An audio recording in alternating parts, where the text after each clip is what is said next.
ambitious and motivated are words that describe you best, then you're on the right place. This is Motivational Radio, friends, from Paris, with your host, Longi Agoha. Ladies and gentlemen, welcome again. By popular demand, I am bringing back very eminent and popular guests that we had last week, and I'm bringing her back again to talk about financial goals, how to set financial goals, and maybe end up with the African heritage. So how are you, Tokie Brown, today? I'm doing very well, thank you. And you? I am trying to survive. It's okay. I think we all are. Okay, good. So how do we set financial goals, or what is financial goal? Let us start by definition. Okay, financial goals depends differently to every individual and to every household. Mm-hmm. And usually it's looking at the lifestyle and where that family or where that individual wants to get to. Hence the financial goals. For instance, some people may be renting for a number of years, and their goal is to own a home of their own. And so setting goals, given a timeline, for instance, if it's 2 years, 5 years, 10 years, financial goals help the individual or the household or the family to sort of work towards that. And that's what I help clients do. Right. So do you help them to set the financial goals? Do you help them to manage their finances? What is it exactly? What do you do with them? Do you watch this? So what I do is I go into a household. I sort of immerse myself in their lifestyle. Mm-hmm. Because I believe if you do like one size fits all, people are going to be miserable with their financial goals or with their debt and eliminations, with whatever it is financially you're trying to work towards. And so I work with their lifestyle, and then we set goals depending on their lifestyles. Okay. A family may be the type that they have to socialize every weekend. And so we need to put that into consideration. It is something they do to let off steam. So if we're working with their financial goals and we're trying to eliminate debt, and we're trying to understand the dynamics within that household. And so we allow for, the social outings, weekends. And so we prepare them for that. So it's a way of saving towards your type of lifestyle. Okay. And using those funds towards your type of lifestyle. Mm-hmm. So you need to understand their own lifestyle before you begin to give them... I need to understand their lifestyle, and I need to understand what will reduce the misery, because it's one thing to have debts skyrocketing. There's another thing to enjoy the tiny bit, the little pleasures. And so I allow for that, and I prepare them for that. And you can do that by saving. You can actually save for your type of lifestyle. So anyway, the major thing is understanding how they live, and then you provide solutions. Exactly. Now, for the benefit of those who are listening, since you cannot go into every home, yes, let us take an average person. Now, what's an average salary, give us an average salary that you come across all the time?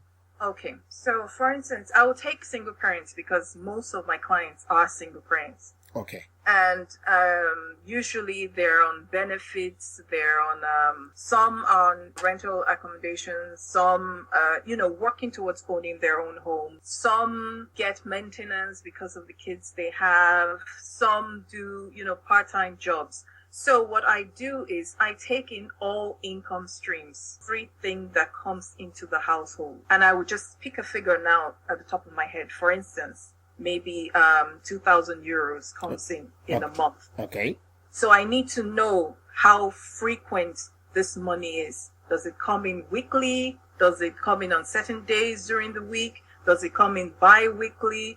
I need to know what the frequency is. So once I know what the frequency is with the income, I can then tie in the expenses with that frequency. Let's divide 2,000 by 4 weeks. If she's getting 500 euros every week. Mm-hmm. Then I decide, okay, fine. When do you pay your rent? And then if she says it's at the end of the month, then we begin to work towards the end of the month. So every week she puts money aside. Let's take, for instance, rent of 800. Okay? Yeah.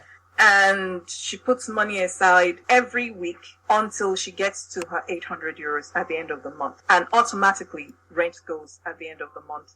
And she's left with 1,200. So now if she has credit card bills or she has loans she needs to get rid of, we work out how much she owes. We divide that every week for a number of months, and then she knows for sure that, okay, in 8 months time these loans are going to be dealt with, they'll be done. And so money is put aside every week. Even if she's not paying that bill every week, she's paying it once a month, she puts money aside every week. So at the end of the month that bill goes. The same thing if she likes to do, eat out, and they like to go to the cinemas.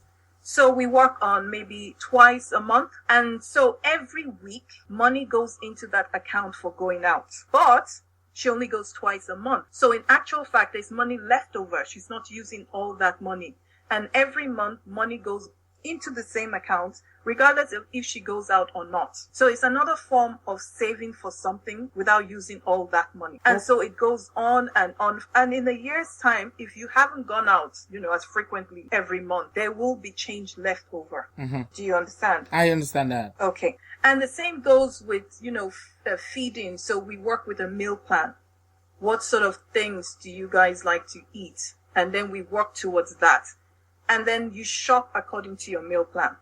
So you're not shopping outside that meal plan.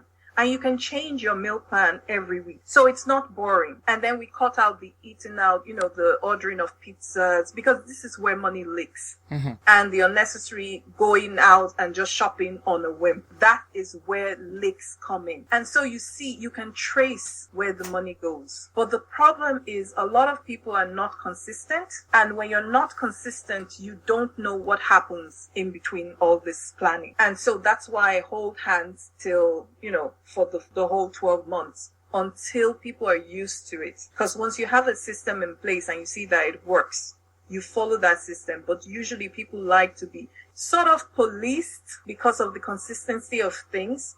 And then they find that once their loans completed, maybe in 3, 4, 5, 6 months, depending, the money that was being used for the loans can then be diverted to something else. You're still doing that savings thing. And usually with African families that have households at home in Africa or in other places where they have to care for siblings or the elderly or parents, I always say it's like your tithes. You save for it. You put money aside every week, depending on your frequency of your incomes. You do the same for your family. You don't have to wait for a problem to happen to look for money to send home. You are saving towards it. You send from that allowance that you have put aside. Are you saying that somebody has to prepare for the rainy day somehow? You have to prepare for as many rainy days as possible.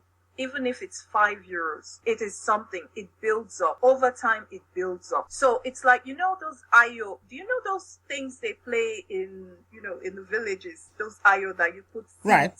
Yeah. Yeah. Something like that.